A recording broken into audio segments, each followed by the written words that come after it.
Hey everybody, it's the Silver Smoth here. I'm doing a full stack video tonight. I've been holding out on this for a while.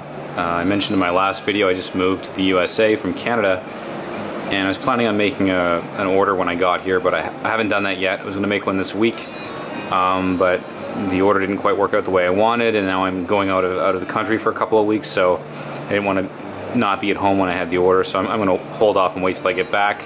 If the spot price is still good, I might make a small order, but I guess I'll let you guys just take a look at the stack here. It's about 350 ounces. I don't know, check the lighting here, see I don't know what's better. This light directly on might be a little too bright, but I'll do that for now. Anyways, so I got about 350 ounces here. I've been stacking since December 2013, so I guess 9 or 10 months now, maybe 9 months. And it's mostly silver. As you can see, there's one copper round, and then a quarter-ounce Canadian maple and a 10th ounce Canadian maple. So about a third of an ounce of gold. Anyways, I'm just gonna show this for a minute and kind of give a little backstory on my stacking and why I'm stacking, and then I'll kind of go through which pieces I bought when, and kind of where I'm going forward from here. Basically, you know, with moving to the US from Canada, you know, that's a big expensive move, and you always want to have a little bit of emergency fund, so I don't throw everything I have at silver.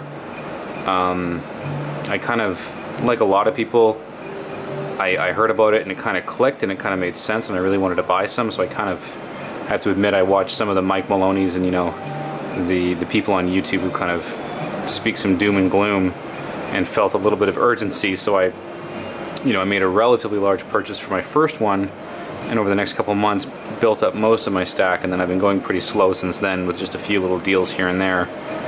There's just one on eBay a few days ago from APMEX where it was 10 ounces for $230 shipped with PayPal and eBay, but there were 10 different coins, and some of them, you know, were like the Chinese pandas were, you know, relatively expensive coins, yet there were 23 each basically. So I wanted to get that, but for some reason it was $30 tax for New York to ship to New York, which seemed kind of crazy. So I guess you have to buy over $1,000 here in New York to not be hit with tax from certain places, so I passed on it for now. But you know, I'm stacking a little slower now. You know, I'm prioritizing things like student loans and having an emergency fund and that kind of thing. And so if I had any advice to give to stackers, it's that this is really a long-term hold. It's not a short-term flip. So you do not want to put in money that you can't afford to sit on in silver or gold for a few years.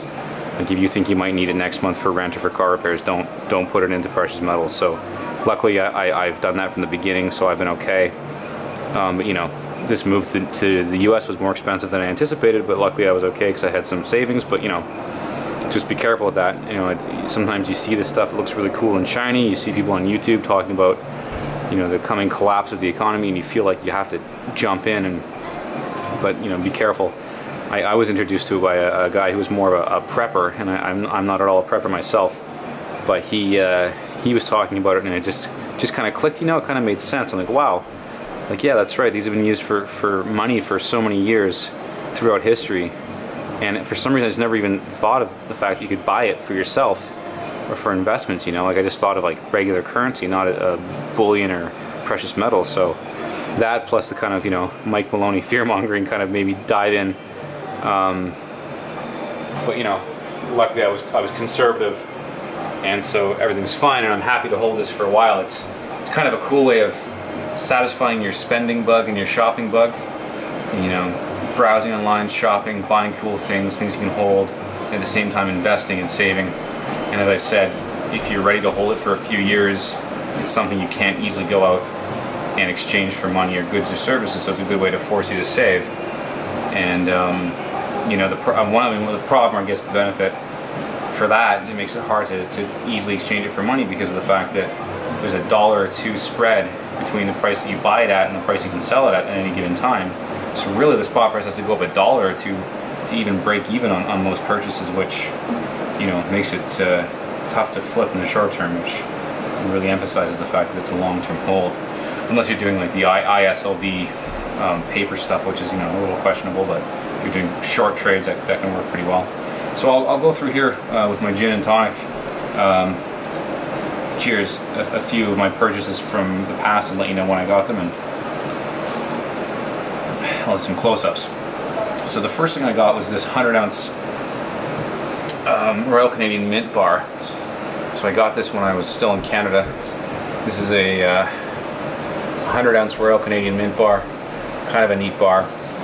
I got this guy, as well as these two 10-ounce OPM bars. That was my first purchase. So my first purchase, 120 ounces, got me into it fairly quickly. And as you can see here, these, and these two, 6 rolls of 25 maples.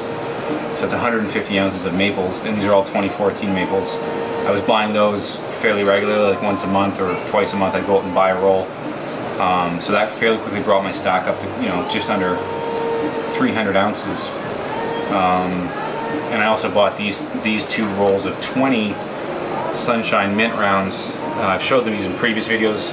Pretty much all this stuff you can see in previous videos individually, except for the 100-ounce Royal Canadian Mint and the OPM bars. I've never showed those before.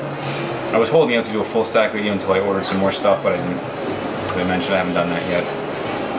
So these are 40 ounces of these Sunshine Mint generic rounds. They have this mint mark thing on the back. You can get a plastic decoder that if you hold it over there, it'll say valid or authentic or something, but it was 20 bucks. I didn't opt to buy it because it seemed like kind of a waste of money, but it's kind of neat either way. I guess you can kind of validate it. Gives it some recognizability and some safety, kind of like some of the government issue coins. One of the reasons why I really like these Canadian maples, these 2014 ones specifically. One, I haven't seen any milk spots on any of mine. I know that that's been common in the past. They seem pretty good so far, although I've only had them for about a year. 2, they're 4.9 silver, which is awesome. It's one of the most pure silver coins you can get in the world. And 3, the security features are better than pretty much any other government coin. So there's this little tiny, and I've showed it in a previous video in a close-up, there's a little tiny maple leaf there with some text and numbers on the inside that's very hard to see, and these tiny fine radial lines that go around the coin. And they're very hard to counterfeit, so these are a pretty safe bet. Uh-oh, where did I take this from? I put you there. I don't remember which stack I took that from. I'll have to go back and watch the video and find out. So those were kind of some of my main purchases. When I ordered these Sunshine Mint rounds here, again you can see this in a previous video, I ordered some random coins, some kookaburras, koalas, this copper round here for fun, Austrian Philharmonics. I got this Chinese panda locally, and Peregrine Falcon. I got a Lunar Year of the Horse, an OPM round. I bought a single J Mathy bar, sorry. Sunshine Mint bar. I like to buy kind of one of each little thing just as a fun collector thing, you know. Like for me, that's kind of the consumer purchasing collector kind of in me that likes to kind of have cool things. And, you know, but at the same time an investment. And then like the rolls and the generics and the bars are kind of the more the investment part. Now up here, I just ordered some of these from Gainesville Coins. I also have a video on those. They had a good price. So some Philharmonics, American Eagles, and Maples. And that's pretty much it. I've got some gold here, a 10th ounce maple and a 1/4 ounce maple. I think they're 2014. Yeah, 2014. So these are my gold here, about 1/3 of an ounce. I'm really appreciating the gold a little bit more after moving from Canada to the US. I had all this in my carry-on when I moved, so it was kind of, you know, I knew the law that there was no tax on bullion and they couldn't take it and whatnot, but you're still supposed to declare anything over $10,000, and all of this, I think the value is around 8,000 or 9,000 right now, Canadian at least. And then I had money cash with me. I had some rent, certified money order checks for rent for the new place I was moving to, so I had a little over 10,000. If you declare these as their face value from the government, you know, issue coins like $5 for these, it would be well under, but I think I've been told legally you're allowed to do that, but sometimes they get pissed off when you do and they'll try and get you. So luckily I didn't have any problems. I just didn't declare anything because I figured it overall was about under, and anyways, it was fine. But they customs opened up my maple tubes, dumped them out because the x-rays can't see through them, so for all they know you're hiding weapons or drugs inside. So they opened up all my tubes, and you know, there's people around. It was a bit of a nightmare, but you know, I got through. But anyways, my kind of rambling point there is that I'm appreciating gold, because this little guy here costs about 380 bucks, right? This one here was about 150. So together they're almost the price of an entire roll of Canadian maples. Certainly a roll of 20 American Eagles, or these 20 roll 20 of these generics. So being able to transport it, hide it, whatever, is so much nicer. But you know, the gold-silver ratio right now is so favorable towards silver. You know, gold seems kind of expensive right now, to me at least. So I've been going mostly for silver, but I would like the one they trade some of it into gold if it were to, the ratio were to turn more favorable to gold. Also, starting out, it's just cool to have a lot of stuff. Like when you live in one place, it's awesome. When you have to move it, it sucks. But you know, overall, I'm pretty happy with it. Going forward, I might try and get more gold. Okay, so this is getting kind of long and pointless, so I'll just point at a few of the. I'll grab the camera and go around and show a few close-ups of different ones. Again, I've shown those in a previous video, but that's about it. Okay, so a few close-ups here. Here we have the maples on the left. The light's a little annoying. Hold on. There's the maples on the left, and the Sunshine Mint generics on the right. We have some random coins here. We have a Fiji Taku, some Australian kookaburras, Chinese panda, some Canadian stuff, Philharmonics. Got this one copper round.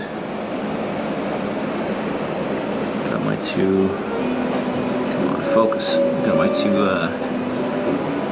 Gold coins there, Johnson Matthey, Sunshine Mint, OPM, just some more. These are the ones most of these are the ones I got from Gainesville Coins. Same stuff. Gin and tonic. Got the Royal Canadian Mint bar. It's kind of hard to see here, but yeah, you can see it there in the top left. There's some cool kind of banding. I think these are poured bars. Pretty sure they're poured. I think it's poured or pressed are the two options. I think they're poured, but they're quite nicely poured. High purity again, 4.9 silver, 2 10-ounce OPM. Kind of cool here to see the difference in thickness and size of the 10-ounce OPM and the 1-ounce OPM. Brother and sister there, kind of fun. Again, more 2014 maples, nothing too exciting, and these ones here as well, 2014 maples. So, this is pretty much it for the full stack. Around 350 ounces of silver and about 1/3 of an ounce of gold. In the future, I'd like to get a little bit more gold, but again, I'm kind of hoping the gold price goes down a little bit or the silver price goes up in relative to it. Thanks for watching. If I do another purchase in the next month or two when I get back from my trip, I will post an unboxing. And yeah, thanks for watching.